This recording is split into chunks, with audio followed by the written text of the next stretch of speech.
Mga kaibigan, papakain ako sa aking apo. Yan yung ulam niya, sabaw at saka dinuguan, oh. Ayan, oh. Marami na rin naubos, sinabay ko na siya sa, ano, ayan, tinan mo. Ayan. Ganyan yan, ganyan ko siya, pakalmahin pag, pakainin. Kailangan mayroon siyang pinapanood para mag-stay lang siya sa isang lugar.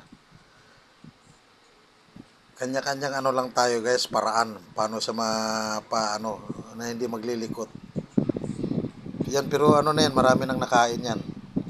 Dito nakatumpok yan, yan marami na. Pero yung malaki, marami na yan, akin yan. Pinagsama ko na lang kasi napakahirap kumilos dito na ikaw sa'yo lahat. Pakain sa kanya, hindi mo pwedeng basta-basta iwanan dahil napakalikot, baka mamaya malaglag.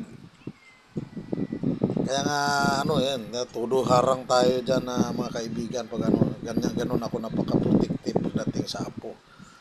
Yan nakaharang pa yung tuhod ko, yan. Dito sa harap naman nandyan. Hindi talaga maano yan. Kasi napakalikot.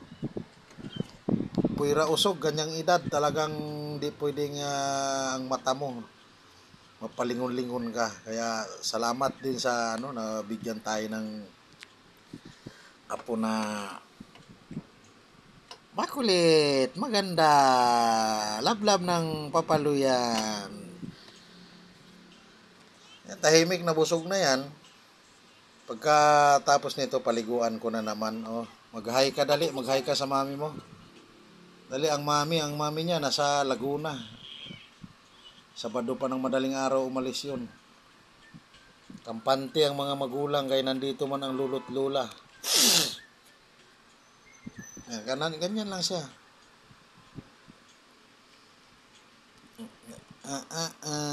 Salamat hanggang dito na lang sa inyong suporta. Salamat sa inyong suporta ha mga lods.